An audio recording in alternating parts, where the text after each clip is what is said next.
Well, this week on the Sun, very interesting.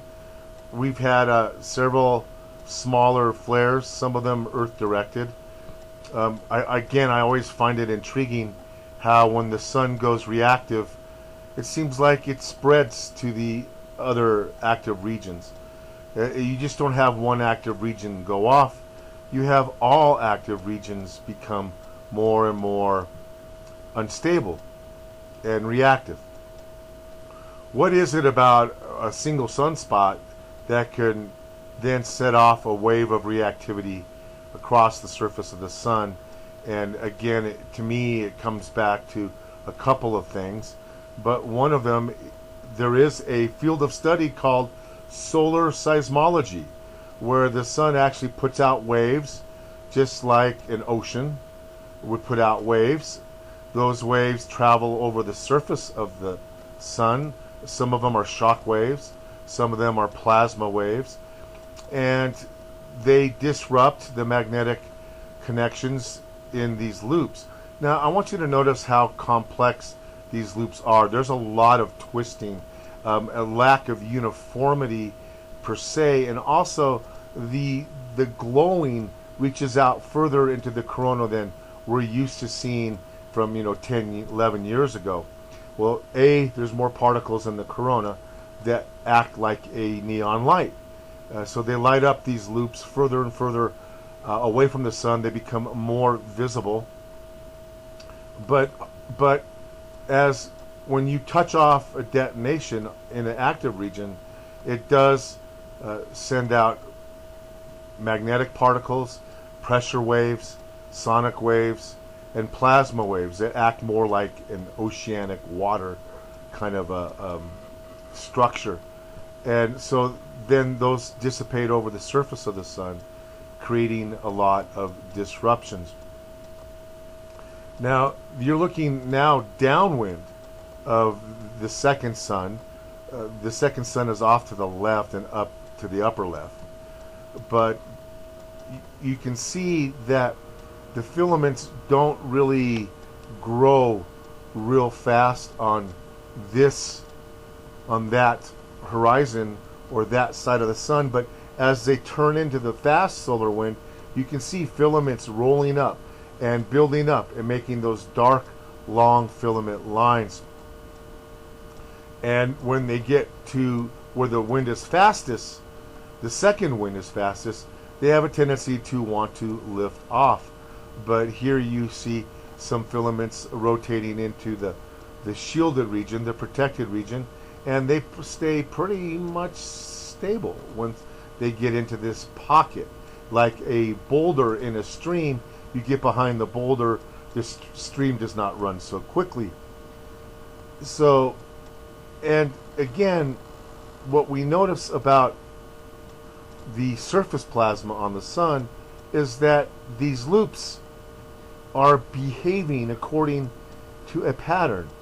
The angle of the filaments are pretty consistent. There's a filament that just lifted off right in front of you. That filament reached what? The peak wind velocity from planet X. Planet X off to the left, wind is accelerated as it comes by the sun. Its fastest acceleration is, you're looking right at that point where that filament lifted.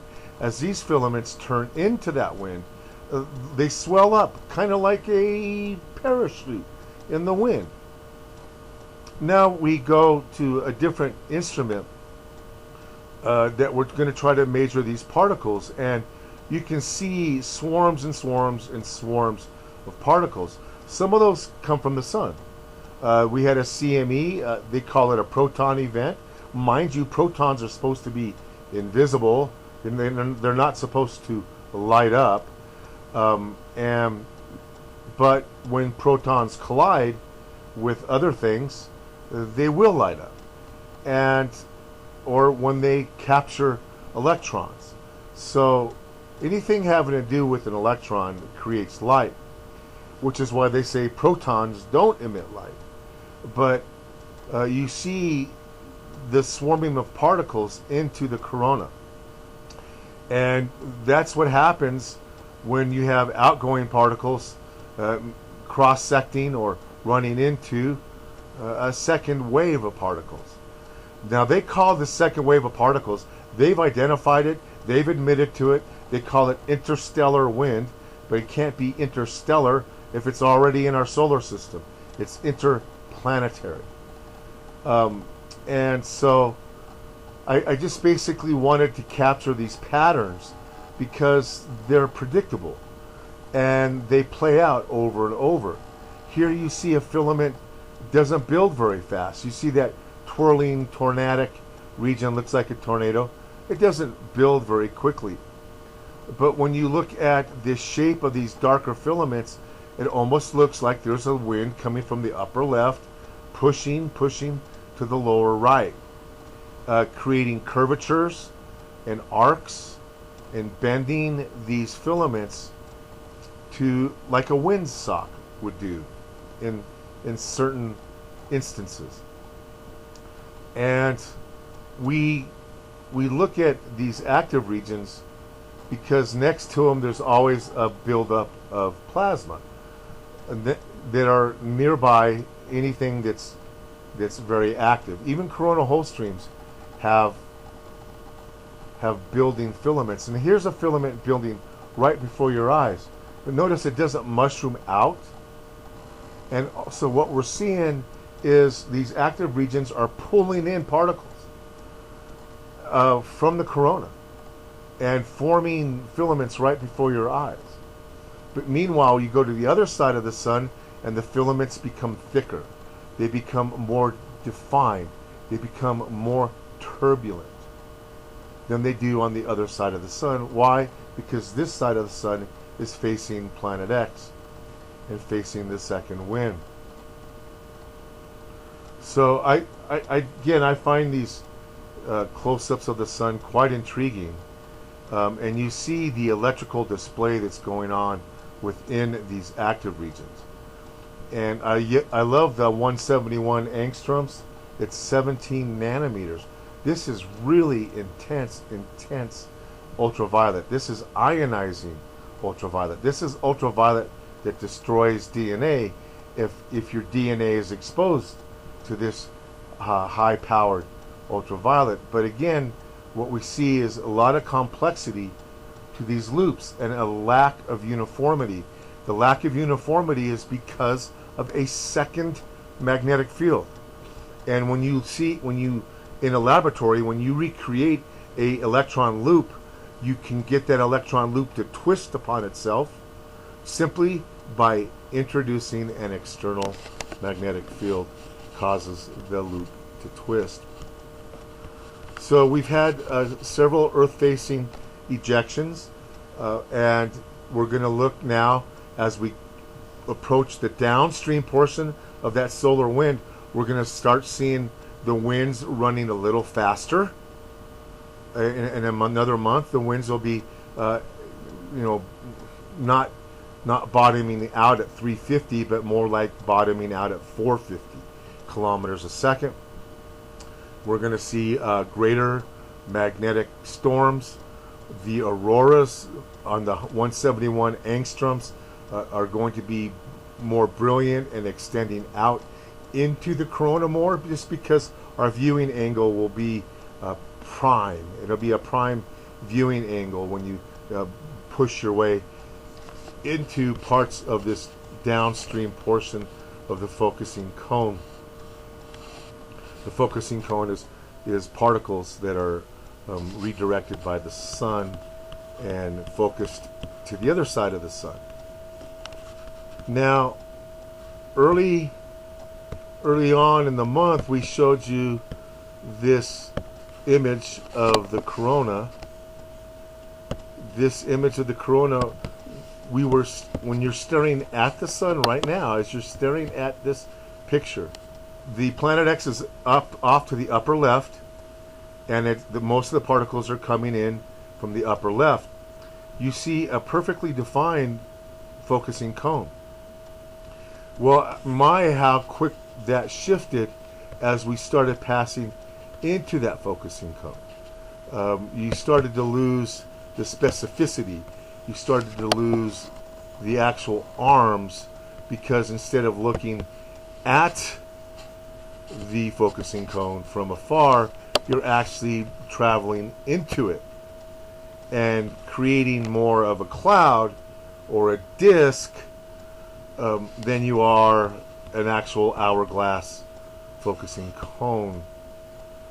And so we're going to look to see more and more how this changes shape over the next couple of weeks. Now, I have a brief announcement. I've been cursed with some medical issues. It seems like they just never ending. I got rid of the Lyme. I thought I was bloating from a cancer 5 years ago. We did some therapies. I got better immediately. Got good 5 years out of it. Got the COVID. I feel like I was actually attacked by it. I had taken the right precautions. I did not travel till the COVID numbers were at its lowest. So I really felt like maybe I had been targeted because I had not been very quiet about my traveling arrangements. But lo and behold, something else has popped up, a reoccurrence of a problem that could be life-threatening. I had a PICC line put into my arm last week. The guy put it in way too high near the armpit, created a lot of pain and obstruction, because you couldn't just dangle your arm, in a regular fashion. You were pushing on the insertion point of the PICC line, created a blood clot. Now, I've been diagnosed with a malignant cancer. I'm doing really well. I started complementary treatments because where I live in a rural area, it's hard to move the ball along. very fast. So I went ahead and took the bull by the horns. I got a PICC line put in. I was doing IV vitamin C, 50 to 75,000 milligrams. Was doing some ozone treatments. Was doing high alkalinities like you're supposed to. Was drinking a lot of pro-oxidant stuff. I was drinking my tonic tea. I was making it every day. That tonic tea has to be drank every day for at least 3 months. If you can't just take a cancer and treat it like an infection where you take antibiotics and it goes away. You really have to stay with it and maintain blood levels for months at a time in order to starve your cancer. But anyways, to make the long story short, the PICC line clotted off. And some cancer malignancies make you clot easier. Well, then post-COVID can make you clot easier. So I am going in, when I get off this telecast, I'm wrapping it up, I'm going in, and they're going to do a very risky procedure to try to clean the blood clot out of the vein, because the vein leads right to the lung and right to the heart. So they're going to go in and try to vacuum out. It's a very high-risk procedure. They're going to have to put me under general anesthesia, which I'm not crazy about, because I like to know that when I go to sleep, I'd be waking up again. But so, a lot of prayers have been offered my way. I feel like I've had used up my allotment of prayers, and so now I'm praying more than usual. But I really wanted to view this cancer as an opportunity to shine. And of course, I can't shine too brightly, too publicly. It has to be something that's tame. It has to be something that's to a very focused and narrow audience, so I don't threaten, big pharma, and I don't threaten the powers that be with what I know. And it's really amazing because I've written a lot of papers on cancer and had a lot of papers and publications blocked. But people send me links all the time about this doctor can treat cancer, this doctor can treat cancer, Dr. Caldwell, doctor this, doctor that. And the thing is the protocols they're using are the protocols I've been promoting for the last 10, 15 years. High alkalinity combined with what? Pro-oxidant therapies. And then you throw in some immune therapies, and you stay on them. You stay on them day after day after day. It's hard work, but you starve your cancer. Now listen, when you cut down a fruit tree, the tree falls over. The fruit splits. The seeds fall on the ground. 3 years later, 5 years later, where you had a fruit tree that you cut down, you've got new fruit trees now growing. However, if you starve that fruit tree, you let it shrivel up and die. You never water it ever, and it just shrivels up. All of a sudden, the fruit on the tree shrivels up. The seeds and the fruit become consumed by the plant in a starvation mode. It consumes its own fruit. Then, when the tree finally dies, the roots are dead. And there's no spreading of seeds. The seeds are no longer viable. So basically, when you're fighting cancer, you're not trying to kill it rapidly like you would a bacteria with an antibiotic. You're not trying to kill it rapidly like you do with chemo and radiation. You're trying to starve it. And to starve something, you have to stay with it. And you cannot starve a cancer cell if you let it eat 30 minutes out of a 24-hour day. You will be spinning your wheels. So basically, I view this as my time to shine, but I gotta get through this blood clot issue. And so I don't know how it's going to turn out. I've made plans. I have people standing by if something bad happens. I got all kinds of help to help me with my personal property and my personal effects. I've constructed a list of all my accomplishments. of things that I have discovered and things that I have found, things that I've reported on, way ahead of mainstream, and that shall be my obituary if anything bad happens. But I'm not planning on it. But you have to plan for it. And Todd went out and bought me a new putter, a new putter. So that's pretty optimistic. So I appreciate the optimism, and looking forward to using that putter. So I'm sorry to bring you that news. Every time I try to do something and give back and try to make anything out of this channel, anytime I try to raise a little money just to keep it going, anytime I try to do that, always something is getting in the way, and it's almost like a battle of good versus evil. I really feel like I'm battling evil every step of the way, and so just as food for thought, there are some people I'll probably be trying to reach out to today, just to call them and thank them for their support, just in case I'm unable to later on this evening to talk or move or breathe or anything like that.